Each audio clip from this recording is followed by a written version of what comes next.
Hello, folks. So I'm going to talk about how pleasure is not your friend. This goes contrary to like what we think of as common sense. We might think, "Oh, pleasure is good. It makes me feel happier, so it's good."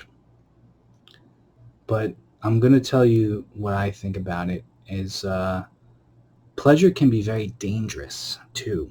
And I think people don't realize that, especially with these machines, the computers, the phones. Pleasure can be very dangerous because what it does is it enslaves you.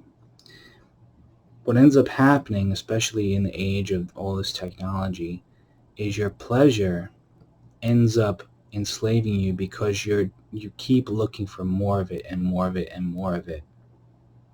So that's why you see people scrolling on the phone, just staring at the phone mindlessly, looking for the next hit of dopamine and looking for the next game to play or the next website to visit or the next piece of music to listen to. The fact that uh, society has all of this stuff so readily available in our own homes every day, it makes us hedonists to this pleasure. And what ends up happening is that our mood is dependent on our fix on this pleasure. So, like for example, you can do an experiment where just try staring at the wall, sitting and staring at the wall, and see what happens emotionally.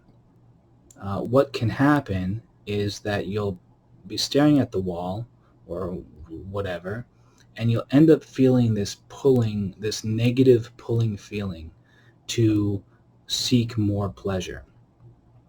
Okay? And that negative pulling feeling to get you to seek more pleasure is basically your slave master, because it's basically saying, your heart basically is saying, I'm going to make you feel terrible until you appease me by seeking pleasure. And the Bible has a verse that says, "The heart is deceitful above all things and wicked." And I never understood that verse because I always thought, you should follow your heart, you should do what your heart, um, tells you to do. But I think now I understand it. It's because your heart is really what is responsible for getting you to continue to seek pleasure. It's going to reward you for seeking pleasure, and it's going to hurt you for uh, trying to withdraw from hedonistic, pleasurable activities.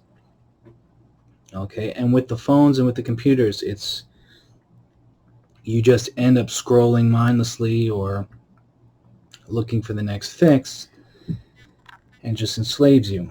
So there's a choice to be made. Okay, and that choice is whether you value your free will or do you value the pleasure, because it's really one or the other.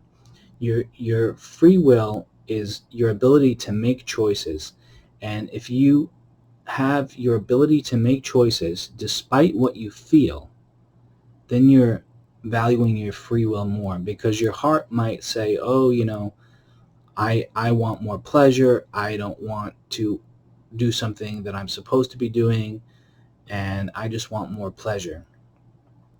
And then you might feel like, oh, this is not good, I should look for some more pleasure. And your mind, if you value your free choice, then you have the ability to stop and say, what do I want to do logically? What do I want to do? Okay, and regardless of what of the hissy fit that my heart throws, regardless of, if my mind chooses what I want to do, I can just do it. But if you value pleasure more, if you value pleasure more, then you're going to just follow wherever that pleasure leads, and that's how addictive behavior forms.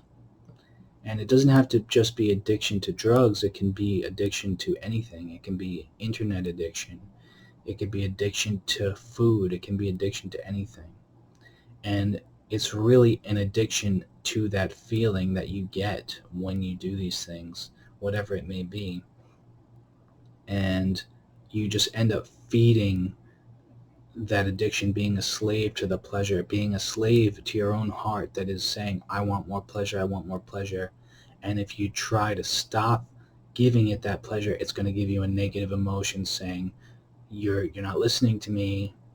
Okay, so that's why, I think it's mistaken to romanticize the heart too much because of the selfish nature of human beings. And don't get me wrong, like I did romanticize the heart a lot, but I'm finally realizing, like, there is a downside to it. There's a downside to it, which is the chasing dopamine. That's the downside, because you end up just seeking to gorge yourself on more pleasure, whatever it may be, and then you lose your ability to have choice. You lose control of your life, and so that's the problem. It's having the ability to make choices with your mind is important. It's important, and especially with consumerism, not having that choice and having that making impulse buys and just trying to gorge yourself on pleasure can make you lose money. It can make you lose time, and it's just it can hurt you in the long run. So that's just my thoughts right now and what I've been thinking about. And all right, see ya.